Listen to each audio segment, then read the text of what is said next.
il y avait ce petit stress face à une très belle équipe et les joueurs ont répondu plus que présent, notamment en première mi-temps. Je pense que c'est la première mi-temps la plus aboutie depuis le début de la saison, que ce soit défensivement ou offensivement. Et après, en deuxième mi-temps, il y a aussi 2-3 occasions qu'on rate et qui auraient pu encore plus élargir le score. Et bon, après, cette équipe de Nafarroa qui est valeureuse et qui sait jouer au rugby a eu aussi son mérite d'aller chercher ses essais. Donc, très satisfait de ce match-là, avec la défaite de Bagnères qui nous permet de conforter la première place pour les phases finales. Donc, que du positif. On marque 7 essais, dont 6 derrière, qui est vraiment pas mal, qui est vraiment très bien. 3 de Peyo en plus, donc c'est bien, ça lui remet un peu de confiance. Et après, on a déroulé grâce à une grosse conquête aussi, où on a pu appuyer, et notamment grâce sur le premier essai de Thomas. Et après, une belle performance aussi en dehors du terrain, avec un repas partenaire qui a fait beaucoup d'entrées, avec plus de 500 repas. Donc franchement, c'était une belle fête sur le terrain et en dehors. Ouais, ça fait plaisir pour les supporters, hein, mais c'est surtout moi pour les joueurs que je suis content parce que c'est vrai que depuis janvier, on oscille entre le bon et le moins bon et on s'est posé énormément de questions durant ces 3 semaines là avec le match nul à la maison contre Père-Roide. Les joueurs sont vraiment mis au travail, pas que sur le plan rugby sur le terrain, mais dans la réflexion sur les matchs, sur comment on gère ces temps forts et ces temps faibles. Et j'ai trouvé la réponse géniale de leur part par rapport à ça. Oui, très positif pour les deux équipes, puisqu'on finit les deux équipes aux premières places. Les espoirs qui progressent énormément, nous on le voit de semaine en semaine, avec souvent les oppositions du jeudi soir.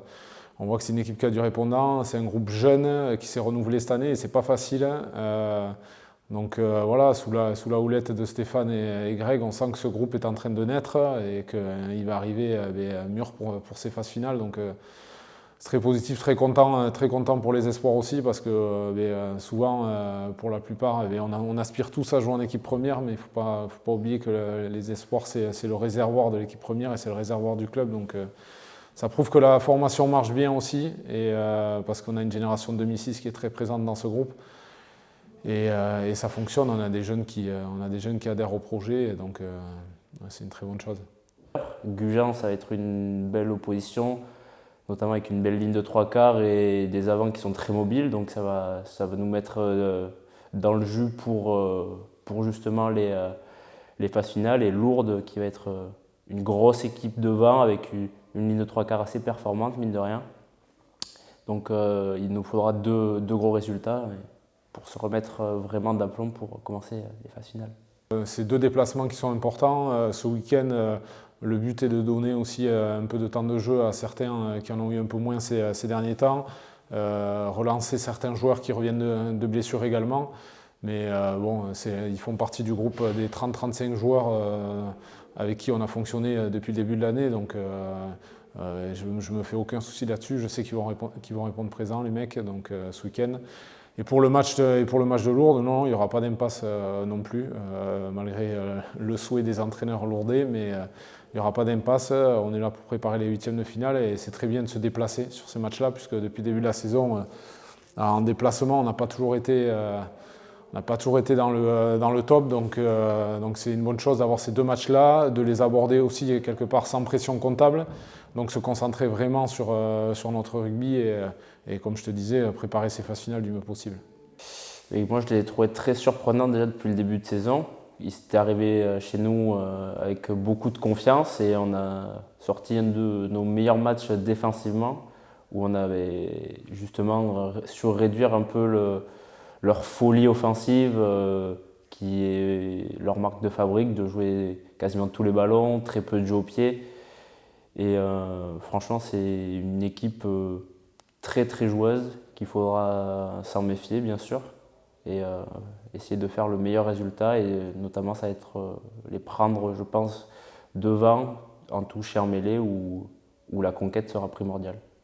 Ben, quand on a affronté cette équipe de Gujan au match aller, elle était en pleine confiance et on a fait un gros match ici. Je me souviens que voilà, la défense avait vraiment pris le dessus sur l'attaque de Gujan et c'est ce qui nous avait permis de construire ce match-là.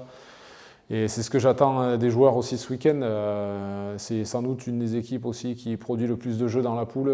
Gujan, elle me fait penser aussi un peu à ces équipes comme Perorade ou Nafarroa, qui développent énormément de jeux et qui n'ont pas peur, de pousser le ballon sur les ailes, de jouer après contact et de garder énormément de vitesse. C'est une équipe peut-être qui souffre un peu plus en conquête que d'autres équipes, mais en tout cas sur le fond de jeu, c'est une équipe qui est très intéressante.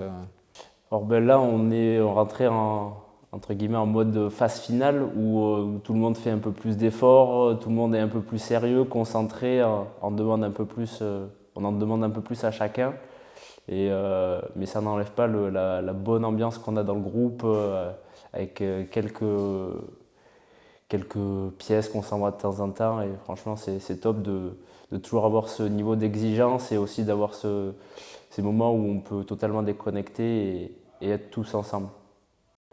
Alors des nouvelles très positives concernant Gaëtan, puisqu'on avait peur que son genou soit touché et que ce soit une fin de saison pour lui. Mais finalement, ça ne sera pas le cas. Donc bon, il ne rejouera pas les 2 prochains matchs parce qu'il a besoin de repos.